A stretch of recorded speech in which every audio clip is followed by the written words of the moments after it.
Essa série vai deixar saudade. Passou rápido, né? 4 semanas, 4 sermões, agora o quarto. 4 capítulos de um livro tão pequeno, mas com tantas lições. O nome da série, No Campo do Redentor. Redenção é algo que todos nós temos muito prazer de ouvir histórias de redenção, histórias de resgate, histórias de libertação, histórias de transformação. Eu fiz uma pequena pesquisa, eu sei, não é para você ler, a intenção é que você não consiga ler mesmo.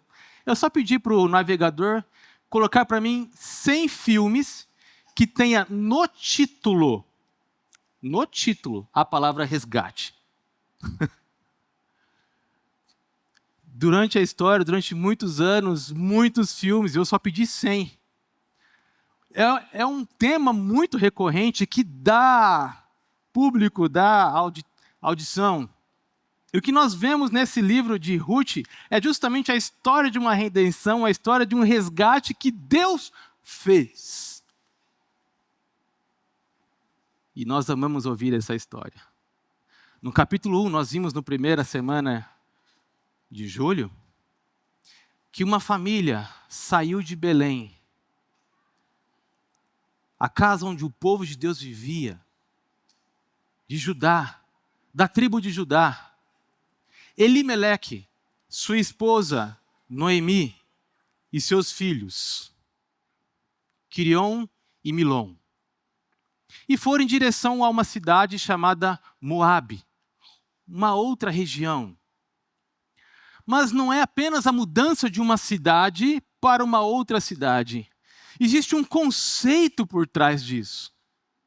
Porque nós temos Belém, a casa onde Deus colocou o seu povo, onde Deus estabeleceu a sua aliança, onde Deus era o provedor, onde Deus tinha um pacto de aliança com o seu povo. E essa família decide sair desse contexto para um outro contexto, de Moabe. E vimos que eles saíram por causa da fome de Judá, faltava alimento. Mas quando chegaram em Moabe, o esposo de Noemi faleceu, Elimeleque.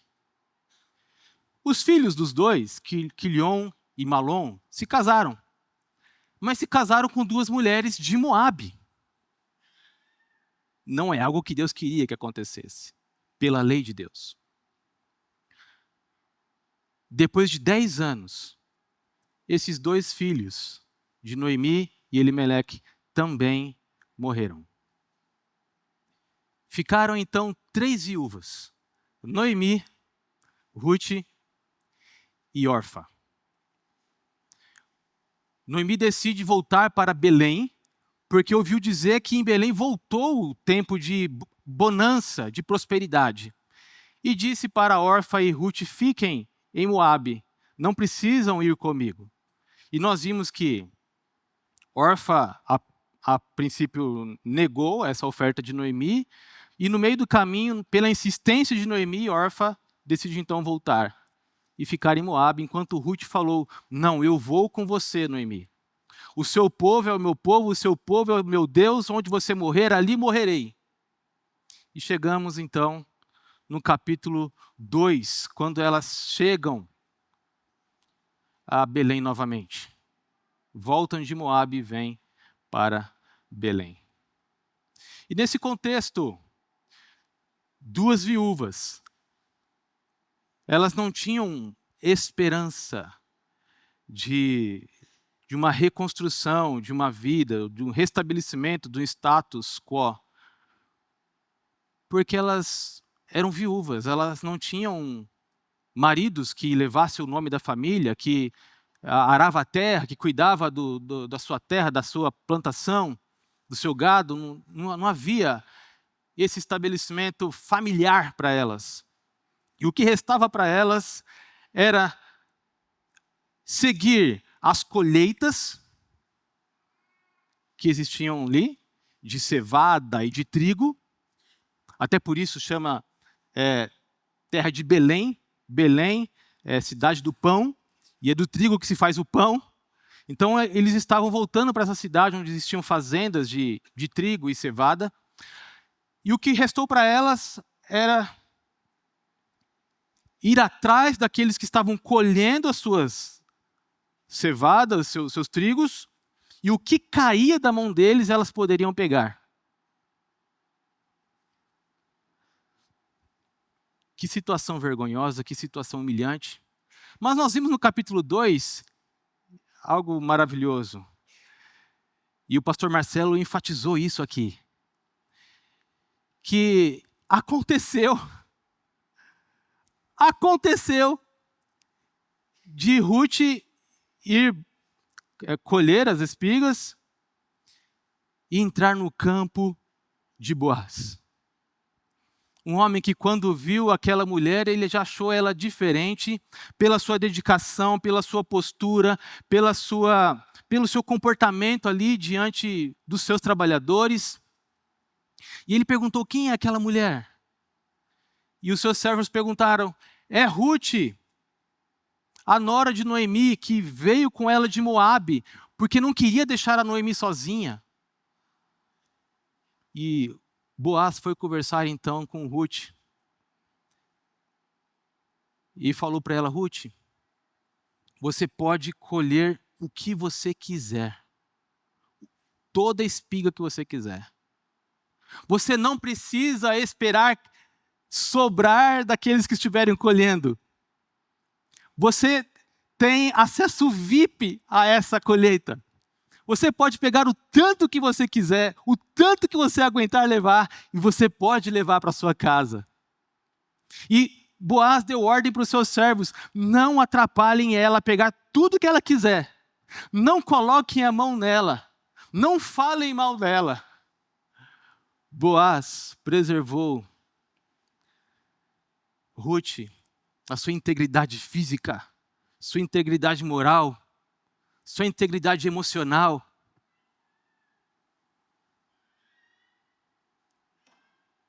E quando Ruth volta para casa e fala para Noemi o que aconteceu, Noemi louva o Senhor, exalta o nome do Senhor e fala: Boaz é o nosso resgatador, é o resgatador da nossa família, faz parte do grupo resgatador da nossa família. Ele que tem o direito de recobrar as nossas terras e nós sermos uma família novamente. Existia essa lei. Não temos tempo de rever tudo que foi visto aqui, estou fazendo só um panorama para que a gente consiga chegar no 4º capítulo. Então Noemi oferece para Ruth um plano, e nós vimos isso semana passada, um plano. 3 meses depois que se acabaram as colheitas da cevada, em sequência as colheitas do trigo, que são subsequentes uma da outra, quando acabaram as colheitas, Noemi falou: Ruth, se apresente para Boaz da seguinte maneira: vai ter uma festa, final de colheita, deu tudo certo, e fomos abençoados. E vale notar, antes de caminharmos, que toda aquela provisão de Boaz para Ruth e Noemi já havia feito com que elas não fossem mais pobres, não dependessem de mais ninguém, já tivessem abundância. Porque só aqueles 6 feixes que falam no texto que Boaz deu para Ruth, já era o salário de semanas de trabalho. Ele deu em um dia. Material que elas poderiam fazer bolos, fazer pães, trocar no mercado, trocar por coisas que elas precisavam. Elas tiveram 3 meses de muita abundância. Então não estamos falando de 2 mulheres pobres aqui mais, mas que foram supridas pelo Senhor. É claro que a colheita acabaria, elas precisariam de um futuro. E aqui que vem o plano do 3º capítulo. Quando Noemi fala, Ruth, depois que acabar a festa, Boaz já vai ter comido e bebido. Você percebe onde ele vai se deitar. No lugar em que ele se deitar, depois que ele se deitar, sem ele perceber, você se achega perto dele, descobre o pé dele e deite ali. Porque quando ele acordar, ele vai te dizer o que você deve fazer. Noemi fez quase tudo igual. O pastor Marcelo explicou por quê. Quando Boaz viu Ruth ali à meia-noite, ela não esperou ele falar o que ela deveria fazer. Ela mesma já falou, já se apresentou, você é o nosso resgatador, aceite a sua serva. E Boaz prometeu para ela, Ruth, a cidade toda já sabe que você é uma mulher virtuosa. E existe um resgatador antes de mim. Mas se ele não te resgatar, não resgatar a sua terra, a sua herança, a herança de Noemi, no caso, porque Ruth era moabita, eu vou resgatar. Então, passou-se a noite, Noemi foi embora, e Boaz ficou com aquela situação para resolver, e nós chegamos no capítulo 4 para a resolução que Boaz vai dar a esse assunto. Capítulo 4, versículo 1, Boaz foi à porta da cidade, sentou-se ali. Nesse momento ia passando o parente resgatador que ele havia mencionado. Boaz o chamou. Vem cá e sente-se comigo. Quero conversar com você. O homem foi e sentou. Então Boaz chamou 10 autoridades da cidade e pediu que se assentassem com eles.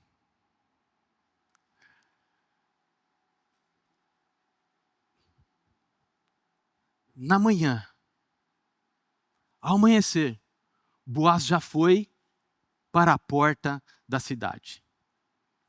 Crianças, vocês podem desenhar ali uma balança, porque nesse primeiro ponto, nós vamos ver que Boaz está ali para cumprir toda a lei.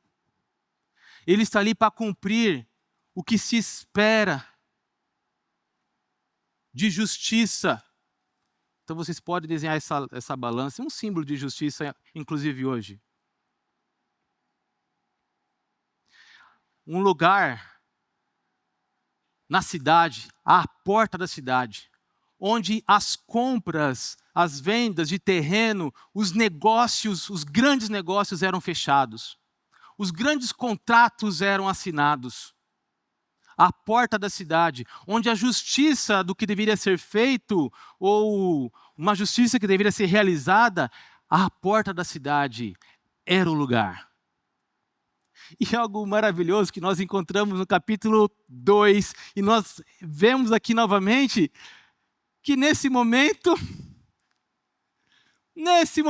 ia passando o parente resgatador.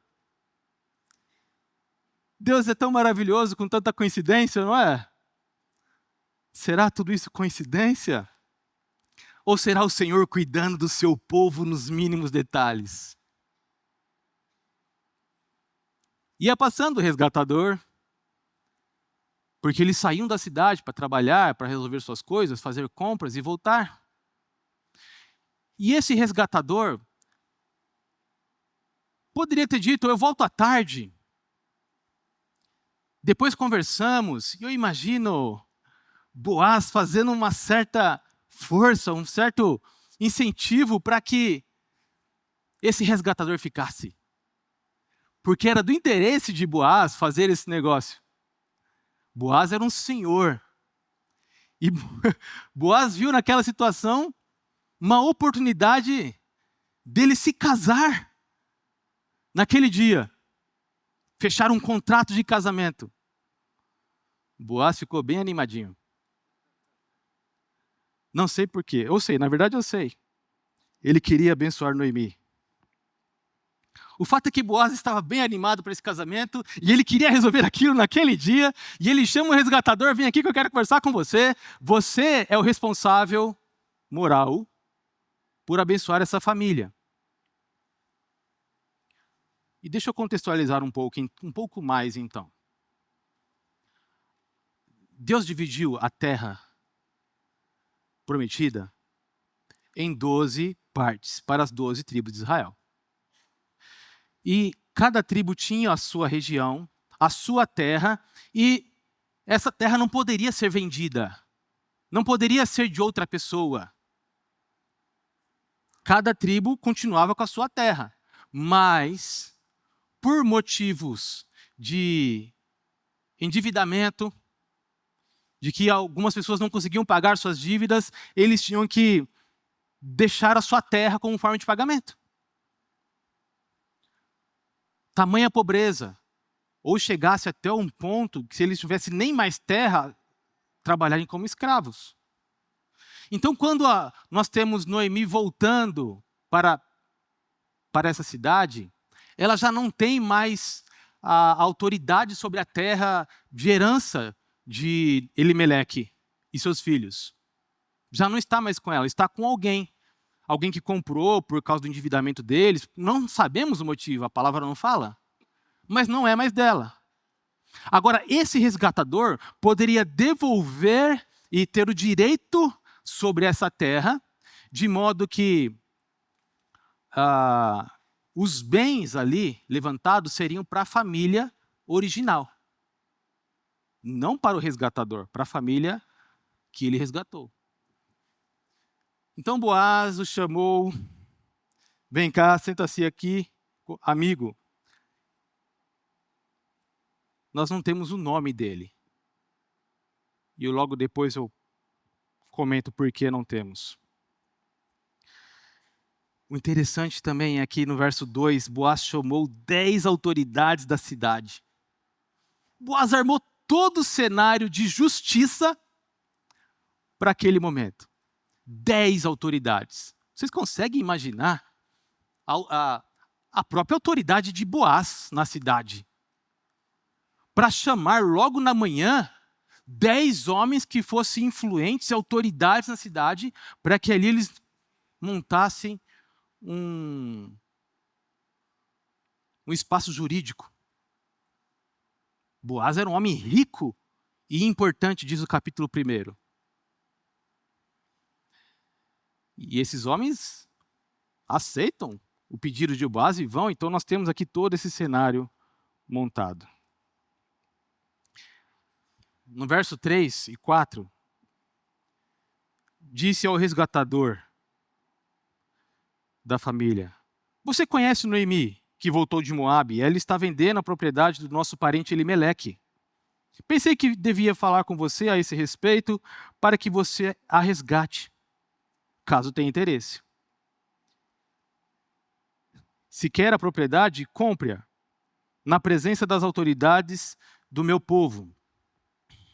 Se não tiver interesse por ela, diga-me logo, porque depois de você sou o resgatador mais próximo.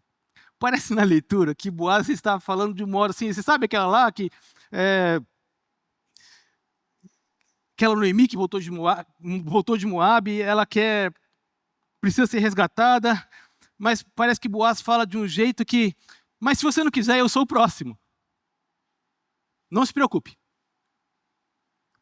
Até porque ela é viúva e essa terra não sei quanto vai ser, mas eu estou só conjecturando com vocês aqui que Boaz poderia estar torcendo, só conjecturas, Boaz poderia estar torcendo para que esse resgatador não aceitasse.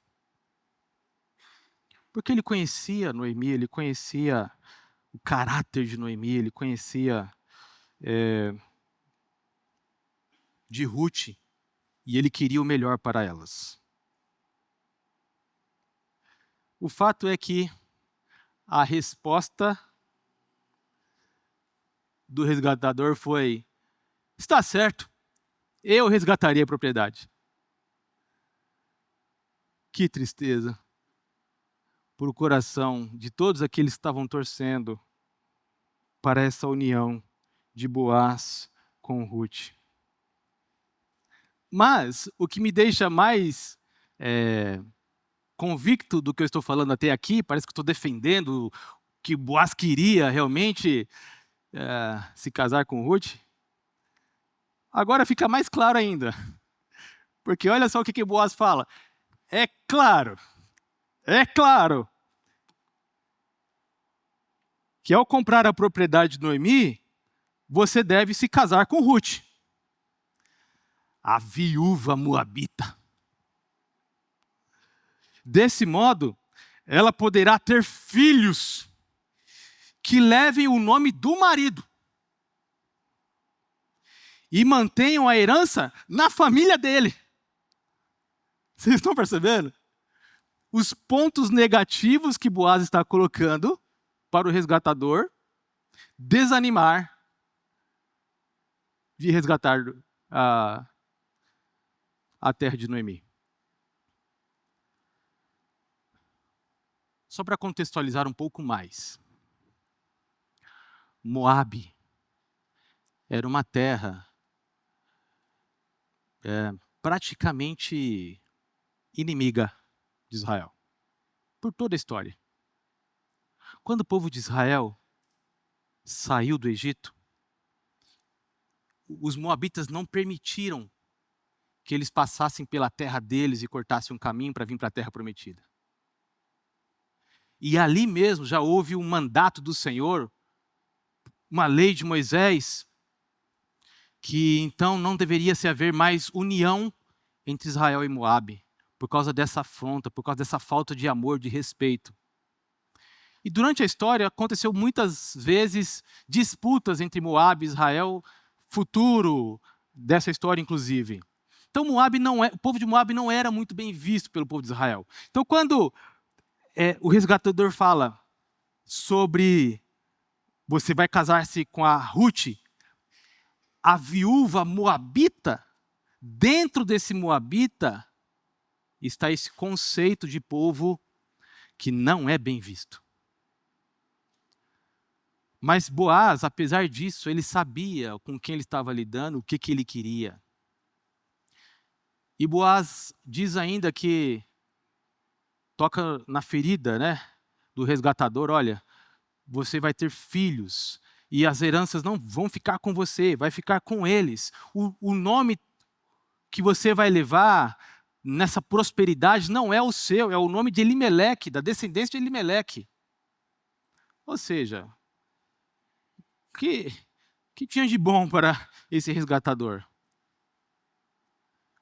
O que tinha de bom era um ato de bondade, um ato de amor, um ato de misericórdia,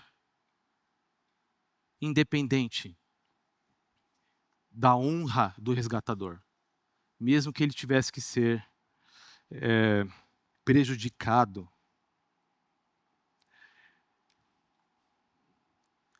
Resposta: se é assim, não posso resgatá-la. Imagina a alegria agora de todos que estavam ali. Respondeu o parente resgatador: isto poria em risco minha própria herança. Resgate você a propriedade. Eu não posso fazê-lo. Eu fico imaginando aqui nossos advogados, que qualidade de trabalho que ele fez aqui agora, né? De mudar totalmente o resultado com algumas palavras, com alguns argumentos.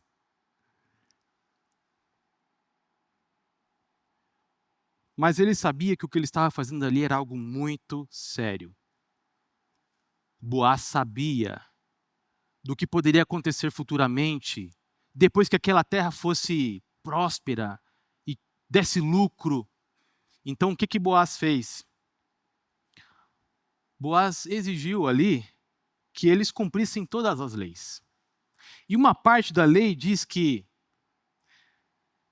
havia o seguinte costume em Israel: Quando alguém queria transferir o direito de resgate e troca, tirava a sandália e a entregava a outra pessoa para validar publicamente a transação. Assim, o outro parente resgatador tirou a sandália e disse a Boaz: compre você a propriedade. Contrato físico, material, em mãos. Boaz poderia levar aquela sandália embora como prova de que o resgatador tinha dado a ele o direito da terra de Ruth e de Noemi.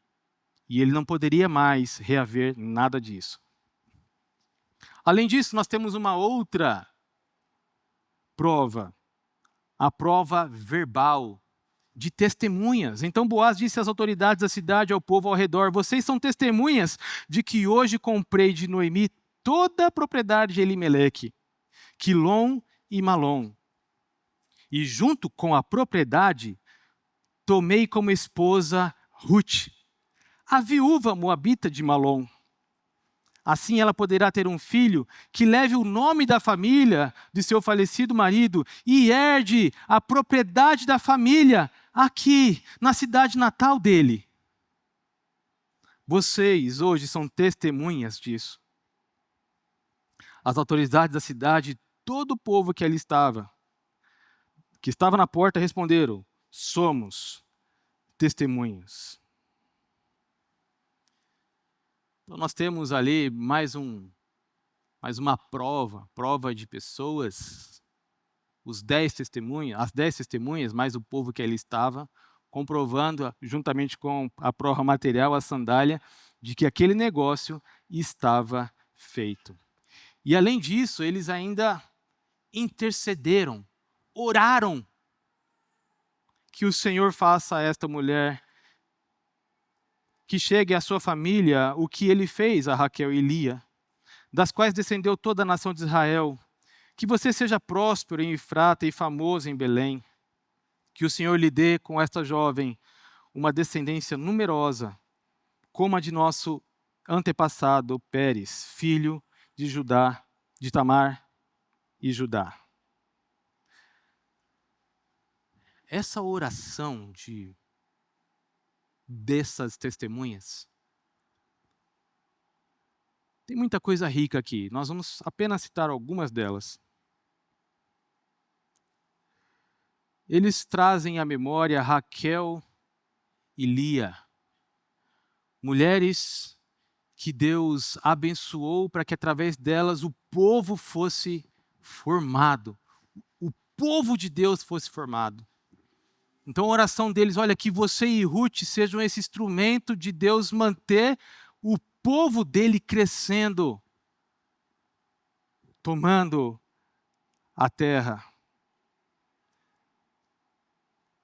Alguns outros detalhes que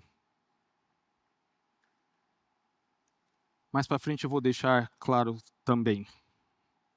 Crianças, para o segundo ponto agora, quero que vocês tenham a liberdade de desenhar alguma coisa referente a casamento, a aliança, ao contrato. E esses últimos 2 pontos do sermão serão menores, porque o primeiro ponto, que tinha bastante diálogo, agora nós já estamos caminhando para o final do capítulo. O cenário está pronto, e o verso 13 diz: Boaz levou Ruth para a casa dele e ela se tornou sua esposa. Quando Boaz teve relações com ela, o Senhor permitiu que ela engravidasse e ela deu à luz a um filho. Nós temos nesse único verso 9 meses de história. Porque Boaz levou Ruth para a casa dele como sua esposa e ela se engravidou e deu à luz a um filho. Obviamente, no mínimo, 9 meses depois. Agora, olha que interessante. Boaz levou quem para casa? Ruth. Boaz não levou uma desfavorecida viúva. Boaz não levou uma desmerecida moabita. Ela agora era uma mulher de honra. Ela era Ruth. Como Lia, como Raquel, foi dita no versículo anterior. Aqui nós temos Ruth, com todos os direitos, com uma vida transformada, que durante esses 3 capítulos que estudamos, agora no 4º, teve toda uma mudança de cenário. Capítulo 2, verso 10, fala que ela chegou com uma estrangeira. Verso 2, 13, uma serva.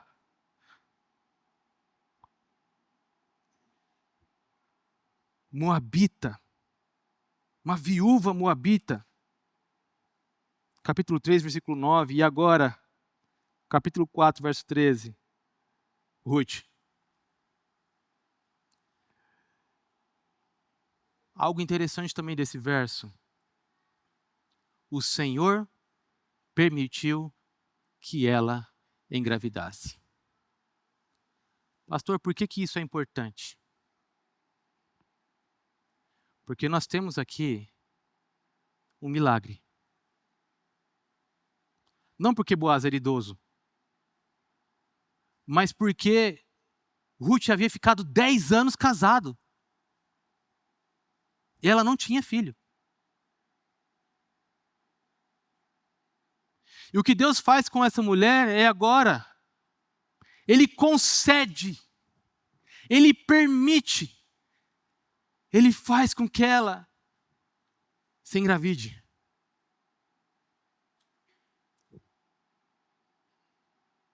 De Boaz. Deus concedeu a ela dar à luz a um filho. Então nós temos mais uma vez um ato divino, um ato milagroso. Não só aqueles que nós já vimos, aconteceu de Ruth ir no campo de Boaz, depois aconteceu do resgatador estar passando por lá. Não é aconteceu simplesmente. É ato de Deus. Ela estava no campo do Redentor.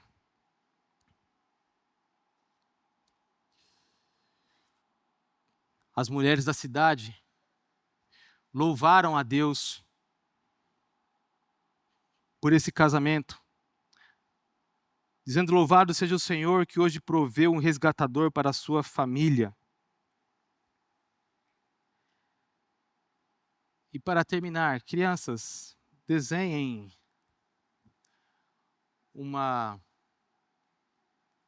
cruz, como nós sempre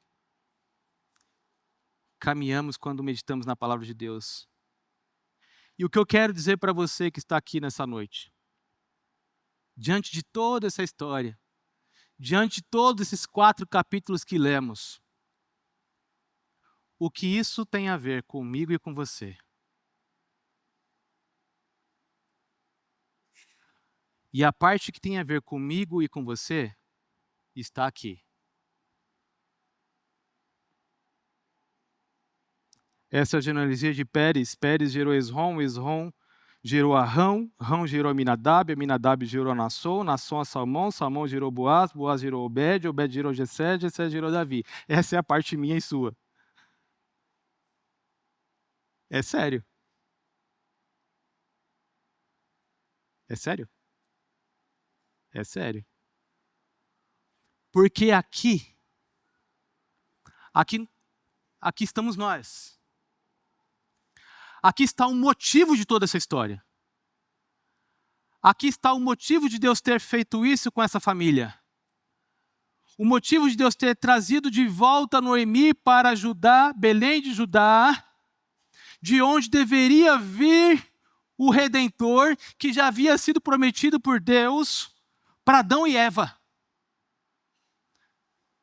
Deus fala em Gênesis 3,15 que viria o filho da mulher. Da semente. Mas, meus irmãos, quando nós olhamos para a história, não só da formação do povo de Israel, mas também da maneira como eles chegaram no Egito, a saída deles, o que aconteceu nas histórias das 12 tribos, nós vemos por várias vezes essa semente de Cristo, da qual Cristo viria, sendo por várias vezes interrompida, e por milagre, por ação de Deus, por resgate de Deus, elas sendo restabelecidas. Já falamos, Raquel, Lia, não conseguiam ter filhos. Sara, esposa de Abrão, não conseguia ter filhos.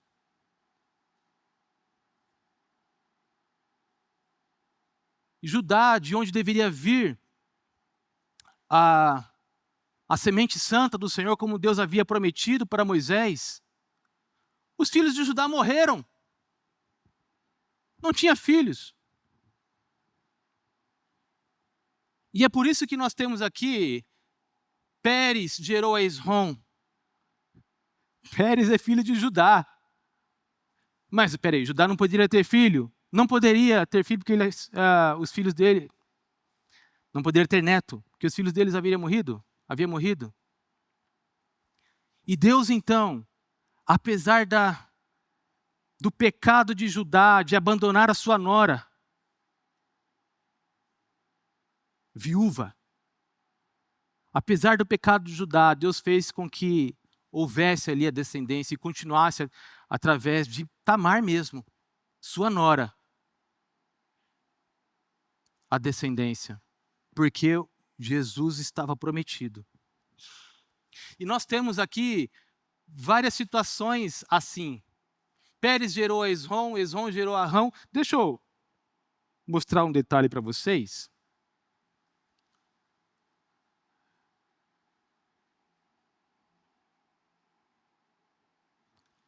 Olha só.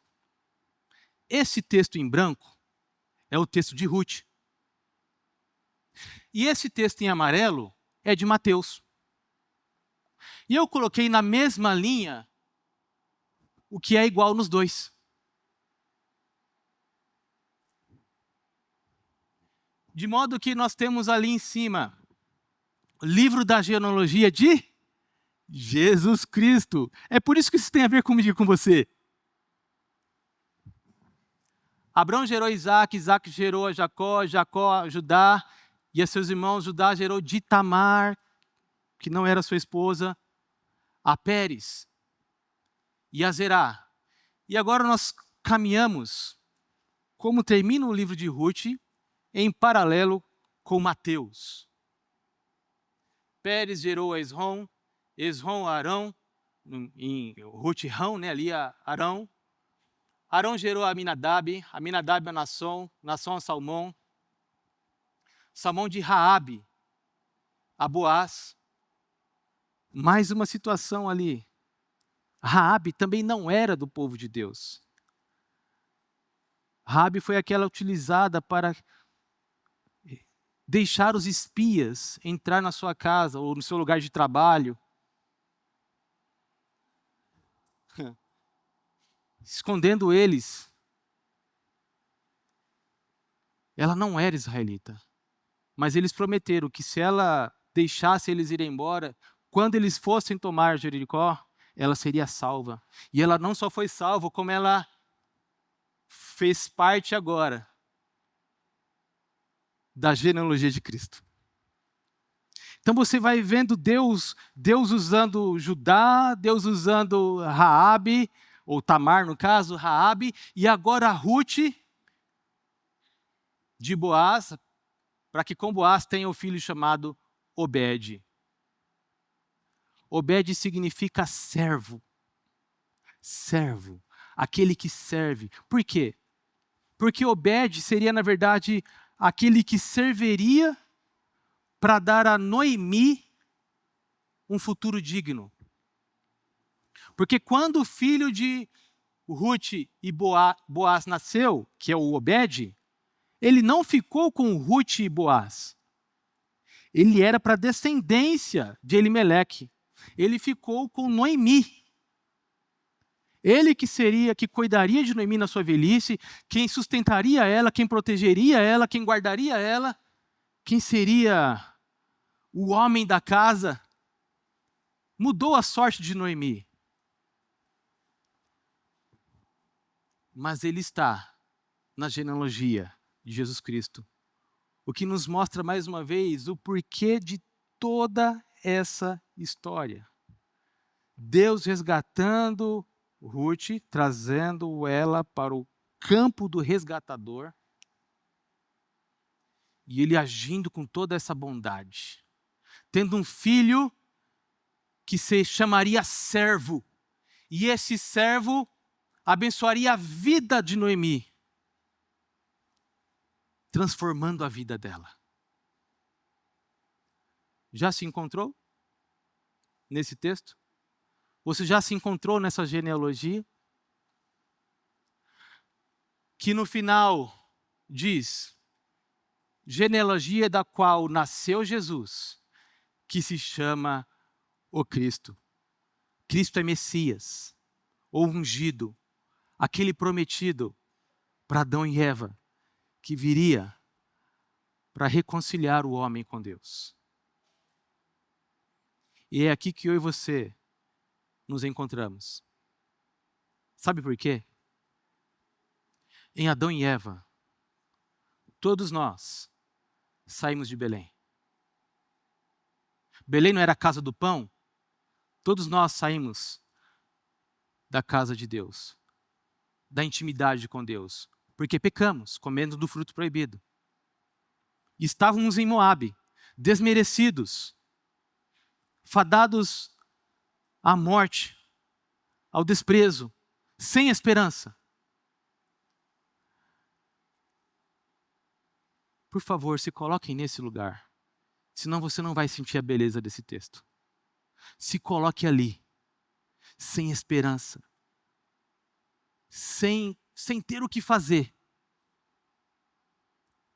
No caso de Noemi e Ruth, viúvas, sem saber o que vai comer no futuro, onde vai morar, sem saber se seriam machucadas e feridas por homens malvados e sofreriam a vida inteira.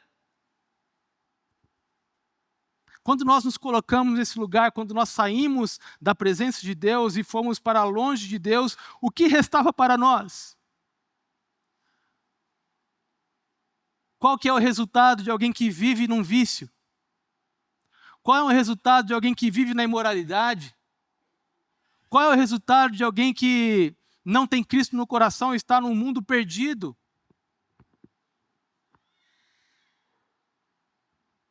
Não é a bênção de Deus. Não é a esperança. Não é a prosperidade da paz que vem de Deus. Mas Deus preparou um caminho. Esse caminho está aqui na sua tela. Esse caminho que durou mais de 2.500 anos para que ele viesse. E agora, mais 2025 anos, para que você fique sabendo que longe de Belém de Judá estávamos, longe do Redentor, longe da presença de Deus, longe da casa de Deus estávamos. Mas Ele, de alguma maneira, nos trouxe de volta. Nos colocou no campo do Redentor. Aqui é um campo do Redentor. Porque aqui você colhe. Você colhe conselhos, você colhe amizades, você colhe prazeres. Tem muitos comes e bebes aqui na igreja. Você colhe coisas muito boas aqui. Mas eu preciso dizer uma coisa. Não se contente em simplesmente estar no campo do Redentor. Não continue no capítulo 2 de Ruth. Ruth estava sendo abençoada. Ruth estava colhendo das espigas. Ruth estava conseguindo material para vender e ter seus bens. Do mesmo jeito que você está aqui colhendo de bênçãos. Não se contente com isso. Isso não é tudo. Existe uma herança. Existe algo eterno além disso. Existe algo sublime, muito maior. Existe uma intimidade com o resgatador, que não se tem vindo aqui apenas colher das espigas. Existe algo muito maior que Jesus se propôs a fazer. Tudo que fosse justo, na justiça de Deus, para que pudéssemos ter essa herança. Boaz foi na porta onde todos faziam todas aquelas leis e cumpriram a justiça. Jesus desceu do seu trono, obedeceu até a morte de cruz, cumprindo toda a lei, cumprindo toda a pena de cada uma das nossas mazelas, para que nós pudéssemos ser dele. Para que nós pudéssemos eternamente, como diz no verso 13, ou 14, 13, Boaz levou Ruth para a casa dele. Jesus Cristo vai nos levar, aqueles, na verdade, que Ele comprou, que Ele resgatou, e que querem essa intimidade com Ele, querem viver com Ele diariamente, a cada instante. Ele vai nos levar para casa. O pastor Eduardo falou hoje cedo sobre isso. Estamos indo para casa. Enquanto não chegamos em casa, há fome, há luto, há dificuldades, há sofrimento, porque estamos ainda com as consequências de termos ido para Moabe, quando comemos do fruto proibido. Mas a herança está lá esperando a gente, onde nada disso mais vai nos afligir. Porque nós estamos no campo do Redentor. O Redentor já fez o pagamento do resgate com toda a justiça do Senhor. E Ele está só esperando o dia onde vamos morar juntos novamente. E termos uma herança que nunca mais vai ser perdida. Então eu quero dizer para você, você que ainda se sente perdido, você que ainda se sente longe, você que ainda se sente em Moabe, em sofrimentos, ou até no estado de imoralidade, não pense que o resgatador não se importa com você, muito pelo contrário. Ele até te trouxe para o campo do resgatador. Você está aqui, ou você está assistindo, Ele te trouxe. Não se contente com isso. Se entregue para ser dele. Para você que já é dele. Para você que já sabe que ele fez por você. Toda essa obra maravilhosa de resgate. Para você que já entendeu que tudo isso aqui é sobre Deus e você. O que Ele quer te resgatando. Faça como as mulheres, como Ruth, como Boaz, regozijando diante do Senhor, fazendo festa, se aproveitando dessa oportunidade de ter um resgatador que te ama, que te guia, que te guarda. Ouça o que esse resgatador tem de melhor para você na palavra de Deus. Converse com esse resgatador que te resgatou por meio da oração. Ele vai te fortalecer, ele vai te abençoar, ele vai te guiar. Ele já te protege, ele falou: estarei convosco todos os dias. Desfrute dessa bênção de você ter sido resgatado. Não viva a vida desanimado, triste, desesperançoso, melancólico. Não existe motivo para isso quando o resgatador já fez tudo por você. O melhor que você poderia ter nessa vida, você já tem. Não existe nada nessa vida melhor do que isso, maior do que isso, do que Jesus fez por você. Então se alegre, exulte, sinta prazer no que Ele fez por você, nessa esperança. Viva a vida como uma pessoa que não tinha nada e agora tem tudo. Pelo nome de Jesus. Isso vai mudar o seu dia a dia. Você vai colocar um sorriso no rosto. Na luta do dia a dia, você vai ter mais paciência, porque você sabe, isso está passando. Meu noivo vai me levar embora um dia. Isso aqui é uma passagem. Nas lutas vai se fortalecer, porque sabe que Jesus vai secar dos seus olhos toda lágrima. E eu quero convidar vocês para que nós respondamos nesse momento em louvor e adoração, dizendo ao Senhor que nós vivemos